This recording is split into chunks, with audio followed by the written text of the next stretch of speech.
much for being here. I will turn over to Danny. Thank you. Yeah. Hi, everyone. My name is Danny. I'm the education coordinator here. And I've been in Grand Teton for about 3 years. After that, I also got into the National Park Service through an internship, which seems to be a lot of us. That's how we get our foot in the door, or through volunteering. And I did that at Yosemite National Park, doing interpretation. And now I get to work with youth, which I really love. My mom's a preschool teacher, and I would sometimes go in the classroom with her, help out with the kids. And I know that particular experience perhaps could be different than getting into elementary and middle school, high school, but it was always in the back of my head. And that led me to have like jobs in summer camps and doing tutoring. So youth was always kind of around. And it's really cool that I get to do now national parks and put the youth together in this education position. And yeah, being here in Grand Teton, it as soon as you drive out of there, I mean, as soon as you land in the airport, or as soon as you drive up, you immediately see the Tetons, which isn't the case for some national parks. You might have to do a little bit of driving, or get into a canyon through hiking or something like that. But this immediately inspired awe. I can see why millions of people come to Grand Teton to learn about this place, to experience like that feeling. And I'm so grateful that I get to work here and also teach youth using this place, whether that's distance learning or in person, or even doing learning, online with the resources we have. People get to access this place regardless. And coming from that internship seasonal experience, something that we all, or most rangers have in common, is moving seasonally to different parks for work. And when we're moving from different places and different parks, we have to we only have 4 to 6 months in that place. So sometimes we have to integrate really quickly and learn the culture really quickly so we can feel at home or a sense of place. And one of those tends to be learning the names of the place immediately, right? So you can know what everyone's talking about, know what the locals are saying, and yeah, just build that connection faster. And the names of these places, on the surface, they can be really descriptive, just kind of, really broad and descriptive. They can have deeper meaning if you kind of peel back those layers. But at the start, when you first move to a place, you kind of just learn. And then once you're there, you're like, okay, well, I want to learn a little bit more. How can I connect to this place more? And one of the ways you can do that is diving deeper into a name. And it often tells you a little bit about the place as well. So for the next, few minutes that you have with me, we're gonna dive into some of these places that we have here in Grand Teton. Some are really, basic, descriptive place names. Some have stories behind them, and some maybe are a bit more complicated in their names and their history, and we'll kind of dive into that a little bit. But ultimately, I hope that after your workshop here and your time here, whether you visited here or not before, that you find a place here that you connect with. And I know we're here in Grand Teton, but maybe there's something more specific. Is there a name of a plant that you learned, or a creek that you visited? What are those connections that you're making here, and how can you take that back home? So to start, why do we name? If I can have maybe like a couple of people share, why do we name things? Why do we? Yes, and may you also share, if you're okay, share your name. I'm Isabel. Isabel? People name things so they can be recognized, and so everybody knows what you're talking about. Yeah. recognize, know what you're talking about, to identify. Yes? Common, Kathy, common meaning, universal meaning. Okay, yeah, universal meaning. Like this is a chair, and we all know that's something that you sit on, might be called a chair.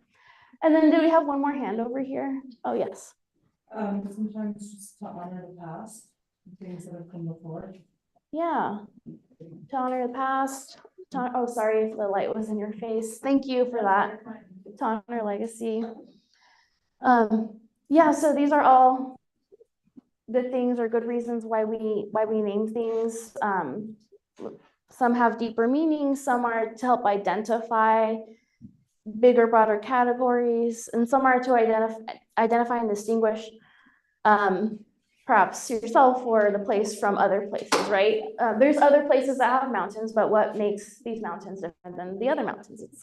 It's this specific place. And you might present that in a different way depending on the community you're a part of. Yeah. So, and I was thinking about this.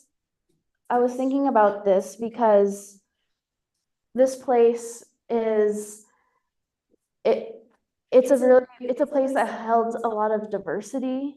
Grand Teton has 24 associated tribes with this area. It was an area of gathering, of trading. There is a lot of available foods in this area. And when you have a lot of people coming through, you have to be able to distinguish yourself from one another. And something that I'm learning and seeing more often now is folks, you know, especially folks that are coming from tribes, identifying themselves with their communities that they're a part of. One, not only is it to, you know, use the language that is from home, but it's also how you would distinguish yourself in the past also, you know, like I'm different because I'm from this community, but we're still here, we're still going to trade, we're still going to have this relationship, and it's showing, you know, your identity, but also your relationship to the land, your relationship to each other. And yeah. All right, so I want to hear about some of the places you might have that relationship with and maybe you identify with in your community or communities you've been a part of. So in partners, to start, I want you to share, I know I was going to forget, so think of a place in your community locally that you have. Share with your partner the name of the place, why it's named that. If you don't know, that's totally fine. You can skip that. But what makes this place special to you? And I'll give you maybe about 2 minutes to share. Yeah.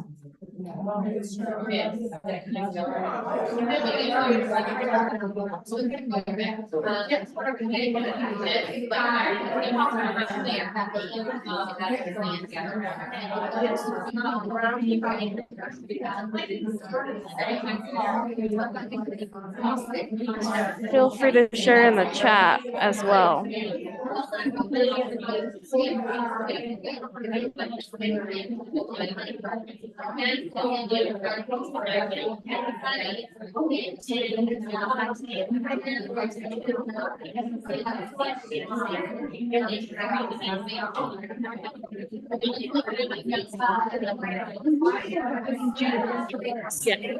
Yeah, do you want me to stand back here?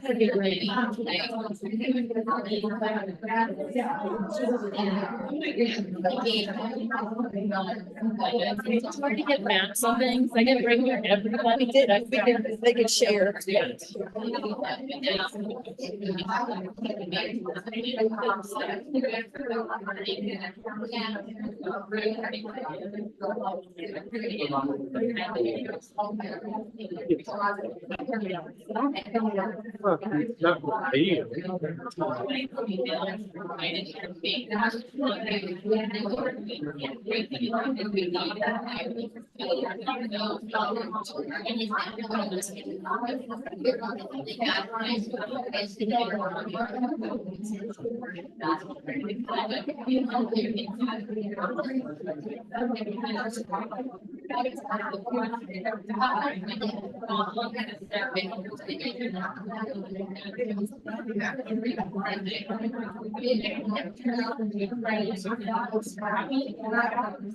Maybe 1 minute. 1 minute. Same Stephanie or two different Stephanies? Two different ones.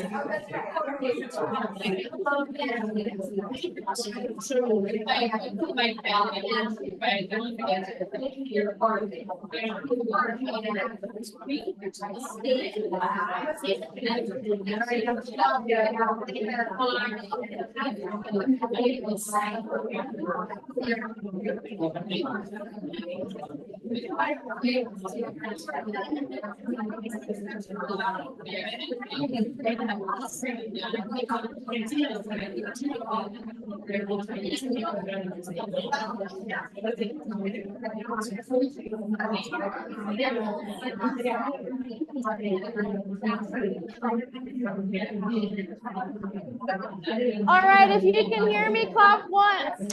If you can hear me, clap twice. Awesome. I heard a lot of folks talking. Sounds like there's a lot of great stories. And I know we probably don't have time to share everyone's, if they would like to share, but is there maybe 2 people that would like to talk about their place? Sure. So I think the Nittany Lion Shrine, which is carving of Penn State's mascot. And I think it's got its name from the Indian or the Native American tribe that was in our area. The chief had 7 sons, which the mountains here are named after his 7 sons. And his daughter was Nittany, and they called her Princess Nittany. And so that's why we are the Nittany Lions and all those things. Nittany fell in love with a white person. And the chief got very upset. And they caught the white person and put him inside Penn's cave, which is an all-water cave. And if the lore is that if you go there, you can sometimes hear them calling, Nittany, Nittany. All right, thank you. And did you say that's Kansas? Pennsylvania, sorry. I'm not familiar with East Coast anything. Awesome, thank you for sharing. All right, one more? Yes. Okay, I picked Sibley. So when we first moved to Alabama about 20 years ago, my mom found out that this place was up for sale. So she worked really hard and she got a grant. And basically it was named after Mr. Sibley. There was a pier that went all the way out. The pier is gone because of hurricanes, but they used to pull things up. There's a beautiful clear water spring with sand that runs there. There's a huge rock that says that it came from the Appalachians, which is Mobile Bay. So it probably got swept down during the ice age. But it's just beautiful. They have white pelicans out there in the winter. And then in the summer, it's like nothing but seagulls. And then you can walk down and there used to be an old brick masonry and it since has fallen into the water, but you can still see the bricks. And then if you keep walking, there's a, along the bay, there's a clay cliff. And it's kind of like, why is there a lot of clay? But the kids can like run up and run down and it's just beautiful. It's just like our quiet place. So my mom saved it because it would have been sold. Wow, Said that she okay. saved 5 parks along Mobile Bay by getting grants and saving them before the city sold them, and she lost 2. So too bad, but I mean, hey, she saved 5 for the people. So it's her, it's what she wanted to do. It's like how she gave back to the community. That's now in Alabama. That's cool. Yeah, thanks for sharing. And we all have that, I mean, we could talk about this later, but we all have the ability to leave a legacy like that. Maybe not as, maybe we don't do the same exact thing, right? But what can we do to help protect these places for future generations? And yeah, how can we share this with our communities now and moving on? Thanks for sharing, y'all. And I probably will ask you more about your places later too. There's this quote that I feel resonates with this talk about place. Knowledge of places is closely linked to knowledge of the self, to grasping one's position in the larger scheme of things, including one's own community, and securing a confident sense of who one is a person. And I feel like there's probably a lot of places that might look similar, maybe are named the same thing, but what is your relationship with that place? And it really, all it is about relationships. And I think we're going to keep learning about that throughout this workshop. And right now we're going to be talking about 3 types of places that we have, or 3 categories of names. The really obvious, descriptive ones, some that have more stories or like lore, like you said. And then those complicated ones, as I mentioned. So let's get into it. All right, so the first one to start, we have a butte called Blacktail Butte. It's, if you get out on the road and kind of look northwest, it's the first hillside that you see kind of before the mountains, before the Tetons. And I have a hint here. Does anyone want to take a stab at why this might be called Blacktail Butte? Could it be? So hard. I'm sorry, I know you guys are saying things, but it was like in the mumbles. His blacktail's by his backside, so that's why it's called the Blacktail Butte. Yeah, so we have blacktail deer, and I guess there was a lot of them at some point on the butte. Someone named it Blacktail Butte. Simple as that. Nothing too serious. We have many canyons here. One is Cascade Canyon. Depending on the view, you might get a deeper shape that you might see. So why might you think this one would be called Cascade? It's near a lot of water. Melting snow, cascade down. Yes, exactly. Pretty simple. There's melting snow. There's the one waterfall that everyone hikes to, Hidden Falls, back there. It's about a couple hours round trip if you take the boat across Jenny Lake. So this is a picture of Jenny Lake right here. And we'll talk about Jenny Lake in a bit. And we'll talk about the Tetons, so the Grand Tetons. How did it get its name? Well, this one might be a little bit, have more of a story, but also pretty descriptive. Basically, in the 1800s, some fur trappers came by. They saw these 3 mountains and were like, let's name it Les Trois Tetons. And that means the 3 breasts. And So they were missing women. Yes. basically. And it stuck. I mean, it turned into the Grand Tetons now, like our version of it. But imagine, me as an educator, not to tell kids that it's called the 3 breasts. It's not fun. Like, they laugh every time. And it's so interesting because we were looking at these mountains, and I think the 3 peaks that kind of stick out aren't what the 3 Tetons are named after. Or like, we have the Grand, the Middle, and South Teton. And we're like, why are those called the Tetons? I know the Grand is, but the other 2 don't stick out as much depending on the angle. So me and some coworkers were debating, like, did they come in from the west side coming in and maybe see it a little differently? Now we were starting to theorize where they came in from, because it's kind of hard to find that information exactly, right? So it just makes you wonder and makes you ask questions. Sometimes you won't have the full history, but you can always ask questions, and nothing is really incomplete. Nothing is really complete at this point with our. So I do have a question. Sure. So, okay, so those are the Tetons, right? Yes. But when you refer to one, when you say Grand Teton, There's one of them. Yes. It's the one on the left, which one? Yeah, that with power. Yes, I think this image. Yes, I'm trying to, I think this image is down by Jackson, like Elk Refuge going down. Or it might be on the other side of the mountain because this curve actually is curvy. I think it's from Idaho. Yeah, it is. So actually this picture might, maybe leads me to believe that maybe it is from the, coming in from this side. Anyway, things we don't know. Yes. Yeah. And we pointed out, but it's covered in clouds right now. Yeah, right. Yes, you'll be able to see it out this back window. And you said they were called the Grand Teton, the Middle Teton, and the South South, thank you, sorry. 80, you got 2 out of the 3.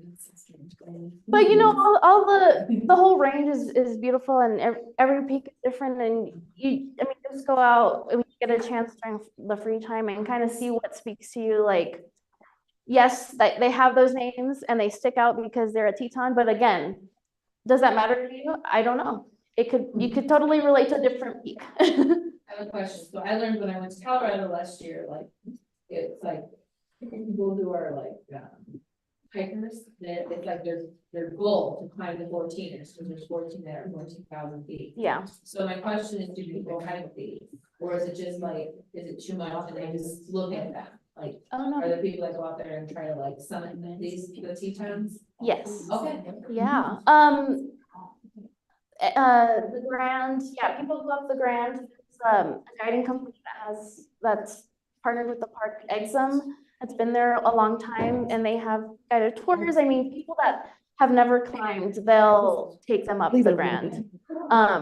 And basically they train you on the things you're gonna need to know out, down on lower rocks, and you practice and then they take you up and you could choose to do it in a day, in 2 days, in 3 days. Like, it's like kind of choose your own experience and an adventure. And I think they help, I think they help make it feel accessible.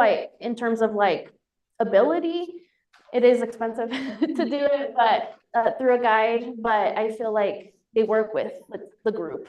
Cool. And Maddie told us that some of the people will walk back down, but some will actually ski down after they climb to the Yeah. top. And she said some people actually do all 3 in one day. Wow. Yeah. Yeah, there's people, depending on snowpack and the year, how you might be able to navigate the mountains and the types of activities you'll do to get up there. So, yeah. All right. So those are pretty easy, kind of more descriptive. I know the Tetons kind of had a story, but it was also still like, I noticed peaks, so I'm going to call it these things. Let's move on to something with some more background. So we have Bivouac Peak, and this is north of Mount Moran. Here, on this side.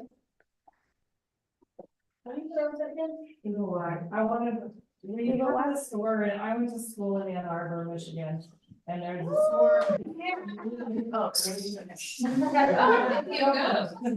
There's a store, it's still there, I just looked it up to be sure, but, Bivouac, I never knew what it meant until today when I just looked it up, but I mean, it's an outdoor store. Yeah. But, so I just happened to look up the definition, we just called it the Biv. So I've never seen this word again. Yeah, you, and it's, kind of telling, so like sleeping without shelter, this man did apparently. So this man is Fritjof Freixel. Look, I probably butchered that. I'm sorry.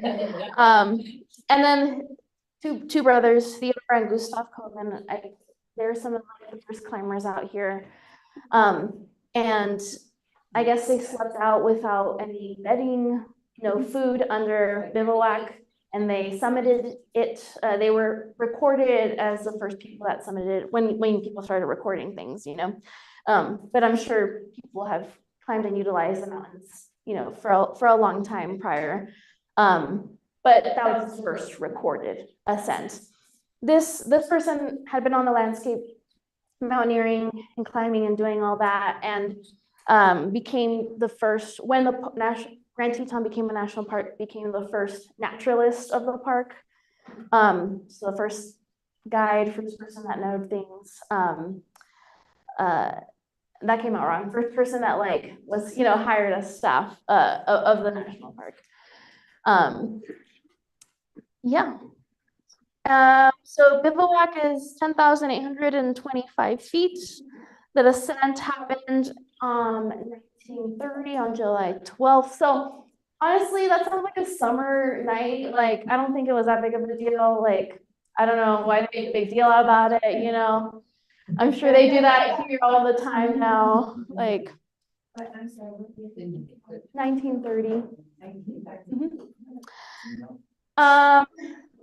But I guess the part about food is the part I'd be like, okay, I guess that made you worth yeah, maybe. Yeah. All right, so we have a boat launch area, or like an area that we can access the river called Dead Man's Bar. It's kind of weird. It's a weird position. You can't really get a good idea of how it looks like because it's kind of awkward.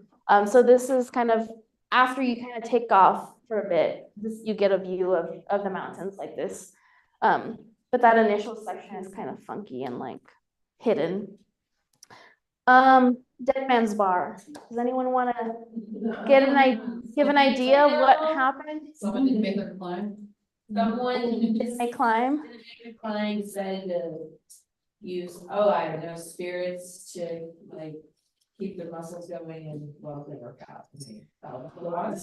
Oh, okay. So is that a Dead Man's Bar? I don't know. Is it a sandbar in the river? Sandbar? I don't know. Like Yeah. sandbar. It is kind of this, I don't even know if it's a sandy pullout. I think it's just like a rocky area to access. And I'm trying to envision this without roads and all that happening. So it is kind of like a blocky section to access the river. It's called it also because it's a dangerous area, like it's to discourage because it's so Ooh, dangerous. maybe. I mean, I don't know, because sometimes places are, what's this place when we did New River Gorge, like when we went to the meat grinder, it's called the meat grinder, because if you hit it, Yeah. well, you're grinding like meat, so. Oh, I'm no. curious, Yeah. if that's why. Apparently there is a tall tale or like a legend that goes around this.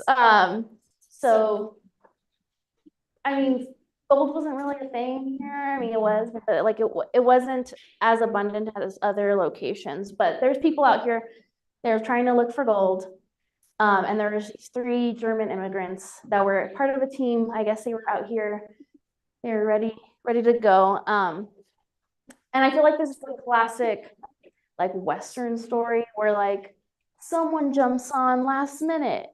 They want to help you out, and they have all these things to offer. So there was this guy named John Tonner who joined the group last minute. And then in 1886, all of a sudden, one day, these 3 German immigrants were found in the river dead. They were shot in the head. Their heads were bashed in.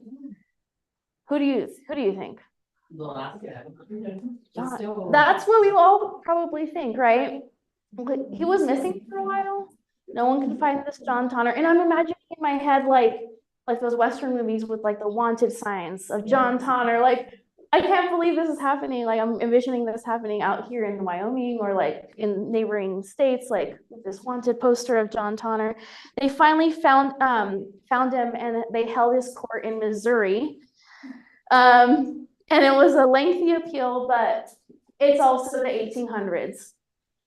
Who witnessed it? No one witnessed it. So guess what? He was let go.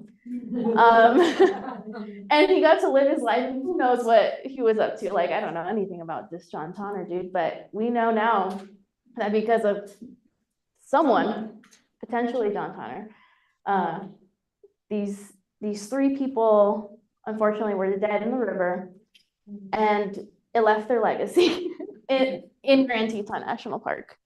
Wow. And I bet there's a lot of those stories, right? It's like, Wow, okay. yeah. All right, the next one, we have Jenny Lake. This is a bigger view of Jenny Lake, where you can see the full view. Oh man, I have to ask about that later. So Jenny Lake is attached kind of further north by what we call String Lake, which is a small little pool. And then Lee Lake, which is another big lake further north. And so Jenny and Lee Richard Lee were married. They were a couple here in Grand Teton. Jenny was a Shoshone woman and Richard was a white man. And they got married here, had kids. She had 5 kids, and she was later on she was pregnant with another, but didn't. Yeah, there was like some disease that kind of, the disease happened and later passed away. But basically in 1872, there was an expedition that started in Yellowstone called the Hayden Expedition. It was a geological survey of the area. It was one of the last missing pieces that needed to be quote unquote like discovered or like documented. There is a big hole in maps that people had. And it was like, what is in Yellowstone? We don't have any information. So that helped kind of with this expedition. And this expedition is kind of important because people that tagged along were like artists that documented things that later got the national parks, later helped make the case to protect these places as federal lands. So it was a really impactful expedition to the history of this place. Why Jenny and Richard Lee jumped on was because they were really knowledgeable about the Grand Teton area, and it kind of helped them navigate around. So they were kind of really valuable in that way. And as a result, they were also going around naming peaks and locations because they were mapping everything, and they named one Jenny and one Lee Lake. I was thinking about this, and I was thinking about this story and how they were just a family living here, and they happened to come, like this expedition happened to come across, and now it's like such a big impact on like Grand Teton and like how we tell the story of them, how popular Jenny Lake is. It's not just because it's called Jenny Lake, but that name just sticks, and like those names stick, so like you carry that story with them. But I was thinking about this yesterday, and I'm like, man, they were just trying to live. It seems like it just, and they, and then I was thinking about us, and like just us people living our normal lives, and like, what are we gonna come across one day that makes us feel like we leave a legacy like this? And what is going to be our version of Jenny or Lee Lake, because we're out here just living, but we all do so much and contribute so much. There's a connection. I teach 5th grade, taught 5th grade. That's a weird verb that's changed. But 13 colonies, Pennsylvania, Yeah. Penns Woods. And so we did just a short activity that the kids took their last name. So I'd be Pennsylvania, you'd be, whatever. The kids did a little drawing of of their woods, and so just, I can take that a step further now with the lake, Yeah. what could you, name, why name from work? Yeah. Yeah. Definitely. Can you remind me of your name again? Oh, sure, Tiffany. Tiffany. Okay. All right. So yeah, these names kind of stick because they have that deeper meaning. They maybe